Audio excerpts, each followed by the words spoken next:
Saya bukan tentara, saya anak tentara. Saya dilahirkan dalam kontemplasi kebudayaan. Saya lahir di kampung. Melakukan pengembaraan spiritualitas lewat perjalanan sejak lahir sampai hari ini. Tidak lepas dari cerita tentang masa lalu dan cerita tentang masa depan.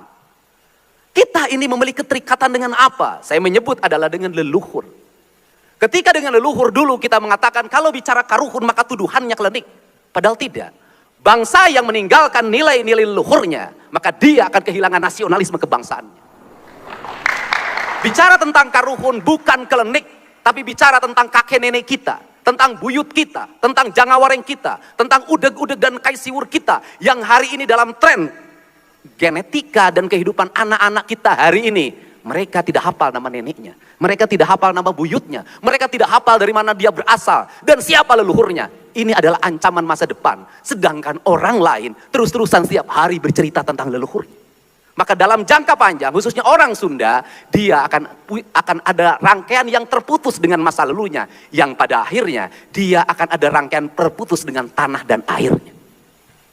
Hal itu ditandai dengan semakin bergesernya kepemilikan hak atas tanah. Orang-orang Sunda tidak lagi terikat dengan sawahnya, dengan mata airnya, dengan gunungnya, dengan mudah melepasnya. Menukarlah dengan mobil, dengan motor, dan berbagai aksesoris lainnya yang habis dalam jangka pendek. Apa ancaman masa depan? Kemiskinan akan menjadi ancaman masa depan bagi masyarakat Jawa Barat. Kenapa?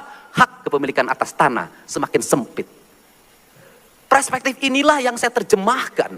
Dalam kerangka berpikir saya katakan, manusia Indonesia seutuhnya disebutnya nasionalis sejati. Kata Islam disebutnya insan kamil. Kata orang Sunda, rawayan jati. Songo nyurup kanapuhu. Siapa seorang nasionalis?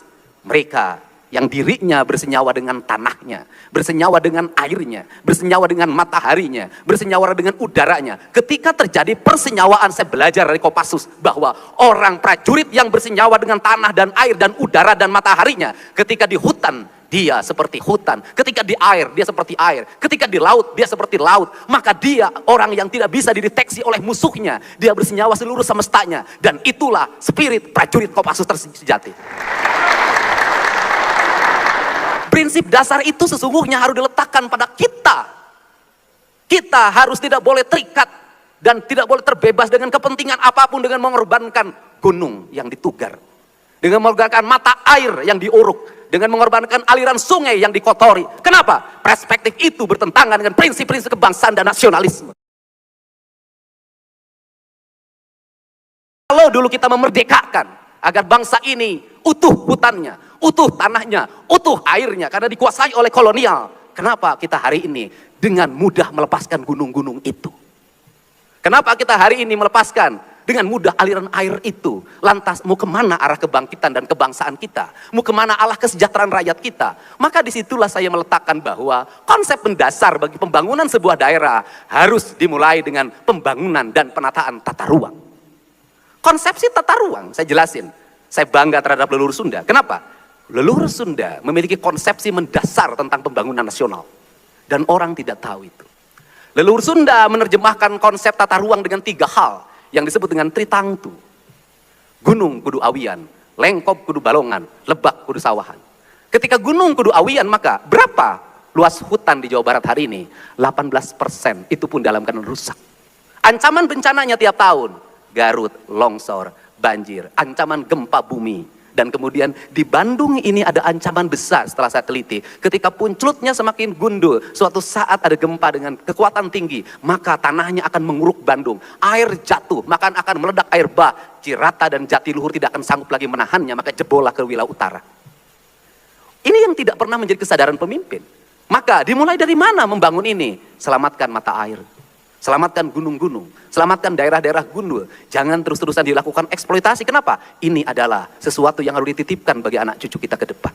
Ini adalah kerangka kebangsaan yang harus kita bangun. Untuk itu, lahir dari apa? Melahirkan apa? Maka secara konsepsional, nanti rumusannya saya katakan, sekolah yang ada di gunung, maka seluruh materialnya harus ada di tempat itu. Maka nanti akan lahir gedung-gedung kantor berbahankan bambu. Nanti akan lahir sekolah-sekolah berbahankan bambu. Kenapa? konsepsi pembangunan selama ini salah. Di daerah gunung, gedung sekolah SD-nya, gedung sekolah SMP-nya, gedung sekolah SMA-nya menggunakan bahan baku pasir, batu, semen. Biaya angkutnya mahal, RAB-nya hampir sama dengan yang di dalam kota. Akibatnya apa? Kualitas bangunannya cuma bertahan sebentar. Sudah apa yang dilakukan oleh kita? Daerah bambu, bangunan sekolahnya dari bambu. Daerah kayu, sekolahnya dari kayu. Semuanya ditata, itu yang disebut dengan falsafah Sunda. Ciri sabumi, cara sadesa, Jawa datu tung biritna, sacarana lain tepak sejen igel. Apa itu artinya bahwa pembangunan harus dibangun berdasarkan karakter wilayah dan karakter lingkungan. Bukan hanya bangunan nanti melahirkan kurikulum. Kurikulum yang di daerah gunung, maka anak-anak diajarkan bagaimana estetika gunung, bagaimana ilmu hayati gunung, bagaimana ilmu biologi gunung, bagaimana ilmu matematika gunung, bagaimana ilmu ekonomi gunung, bagaimana ilmu UMKM gunung. Maka gunung itu menjadi kekuatan ekonomi yang melahirkan multiplayer efek kebudayaan. Dan nanti orang-orang gunung akan bangga tinggal di gunung. Kenapa? Menjaga gunung melahirkan kemakmuran. Entah kenapa setiap melihat video pendeknya Kang Deddy Mulyadi, Gubernur Jawa Barat, saya selalu setuju begitu. Selalu setuju dan kayak pas dalam angan-angan.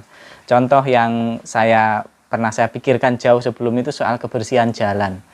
Bagaimana ya jalan itu seandainya per 1 kilometer itu per berapa ratus meter itu ditangani satu orang. Jadi dia tiap hari ngontrol di sekitar itu. Ternyata hari ini Kang Deddy akan melakukan itu untuk mengontrol kondisi jalan provinsi di Jawa Barat.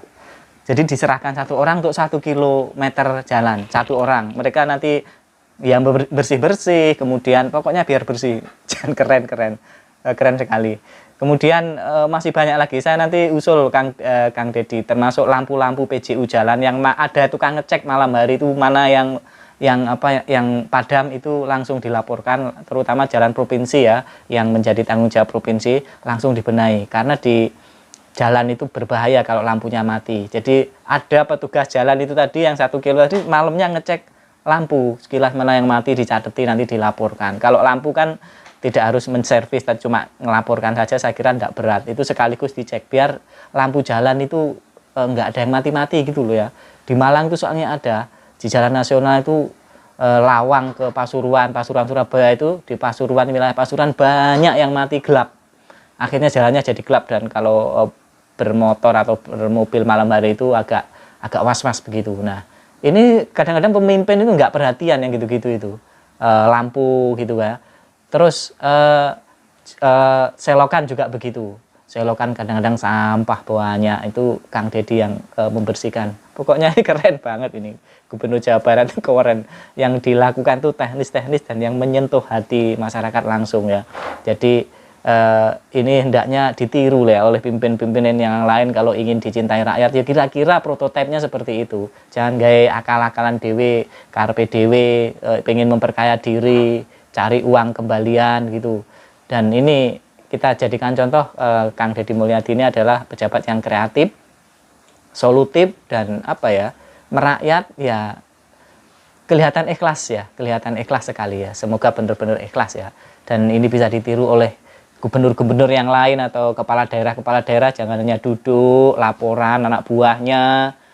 Itu bukan pemimpin masa sekarang ya, itu pemimpin tempo dulu. Begitu duduk kayak rojo gitu, nerima laporan, ini laporan ya, aduh nggak keren belas. Nanti masyarakat Indonesia jangan dipilih kalau ada yang pemimpin tipe-tipenya kayak begitu. Cari tipe-tipe kayak Kang Deddy Mulyadi, kayak Menteri Andi Amran Sulaiman ya, yang pinter bersentuhan langsung dengan masyarakat dan menyelesaikan persoalan masyarakat. Nggak pinter ngedabrus ngomong, berretorika, ngomong ke sana ke sini, kerjanya nol. Itu banyak juga yang kayak gitu. Apalagi hanya duduk aja, nggak bisa ngomong, nggak bisa kerja, bisa dilihat tuh jangan nyebeli gitu. Nah, kita ke depan harus pilih pemimpin-pemimpin yang berkualitas, setidaknya kayak Kang Deddy Mulyadi ya. Kemudian ya ada banyak sih sebenarnya contoh-contoh. Di Papua itu ada wali kota yang dari Cina, itu juga bagus ya, keliling-keliling terjun ke masyarakat. Jadi meskipun orangnya putih, orang Cina, di Papua dia menang ya, karena memang orangnya baik. Dan Indonesia ini percayalah, asalkan baik dari manapun Anda asalnya, suku apapun, insya Allah akan didukung ya. Insya Allah akan, dan bukan insya Allah, saya yakin akan didukung. Masyarakat sekarang itu sudah tidak primordial yang terlalu desa begitu ya, sudah main ini, mana yang mampu, mana yang tidak, mana yang tulus, mana yang tidak, mana yang ikhlas, mana yang tidak, itu akan terbaca dari perilakunya ya, perilakunya, gesturnya, cara ngomongnya, cara menangani, menyalami masyarakat itu bisa dibaca, gestur-gestur seperti itu bisa dibaca. Orang sekarang semakin kritis ya, apalagi ada medsos, ada TikTok, ada itu udah. Saya ucapkan selamat kepada warga Jawa Barat yang mempunyai gubernur istimewa, yang bikin iri kita-kita yang tidak di luar Jawa Barat ya. Kita hanya berdoa semoga meskipun tidak sama persis dengan Kang Deddy, meskipun tidak harus turun ke masyarakat langsung, tapi kebijakan-kebijakannya yang benar-benar menenangkan hati masyarakat ya. Misalnya yang paling sebenarnya yang paling mengganjal di masyarakat tentang layanan publik untuk sekarang loh ya, itu adalah SIM. Mencari SIM. Waduh, di mana-mana itu pasti banyak dikeluhkan ya. Ini ya kalau boleh usul ya, Kapolri mengubah sistematika mencari SIM itu biar tidak ada calo, biar tidak ada apa namanya markup harga SIM atau bagaimana. Mungkin ditangani oleh komisi khusus tentang SIM yang terdiri dari tidak hanya polisi, mungkin dari profesional, membentuk tim kayak KPU gitu loh. Jadi cari SIM-nya di situ biar masyarakat tuh tenang gitu loh. Ya kalau memang tes ya tes yang fair. Kalau memang apa lulus ya diluluskan, bukan dipersulit. Nah, kesannya kan kalau di masyarakat cari SIM itu dipersulit, kalau bayar mudah. Seperti itu, itu kesan umum dan sampai sekarang itu menjadi pembicaraan, menjadi apa ya, jadi omongan masyarakat ya. Kalau ngurus KTP sudah gampang, kartu keluarga sudah gampang, ngurus apa yang lain BPJS sudah layanannya sudah bagus, ngurus NPWP, ngurus pajak itu layanannya sudah bagus ya. Tapi khusus untuk SIM ini ya Allah, kayaknya ada yang tidak rela SIM itu dibikin lebih transparan, lebih fair, ini kayaknya ada yang tidak rela ya. Semoga ke depan Pak Prabowo atau Kapolri membuat kebijakan yang SIM itu tidak membuat masyarakat malas ya. Jadi ya yang fair lah gitu. Kalau memang tidak lolosnya di mana ya, kemudian tidak dipersulit ya, sehingga masyarakat itu senang nanti mencari SIM. Bukan kalau sekarang yang saya tangkap, mending nggak usah ngurus, kemudian ya motor kadang-kadang juga nggak diperpanjang, wis pokoknya malas, serba malas. Nah itu yang mungkin perlu dicarikan solusi ya, dicarikan solusi biar masyarakat itu ya seneng ngurus SIM, kemudian menyuratkan, membayar pajak motor, biar seperti itu ya, biar pendapatan negara juga naik. Intinya jangan dipersulit. Kayak saya dulu misalnya ini, saya mau memperpanjang sepeda motor. Waktu itu motor saya beli tahun 2005, bukan atas nama saya karena saya masuk kota itu belum punya KTP kota tersebut. Lalu saya pinjam teman saya di kota itu atas nama dia.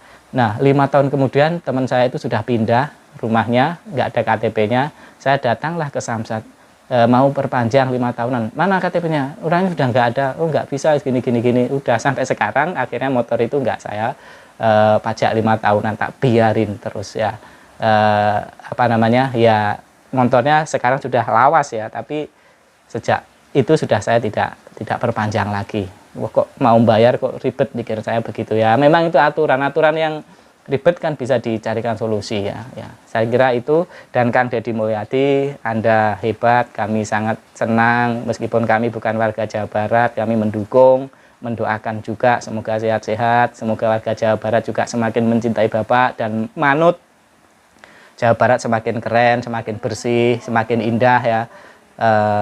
Itulah harapan kami, dan Kang Deddy Mulyadi juga menginspirasi Indonesia, rakyat Indonesia dan para pejabat di Indonesia.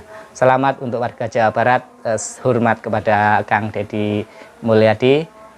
Sampai jumpa lagi. Assalamualaikum warahmatullahi wabarakatuh.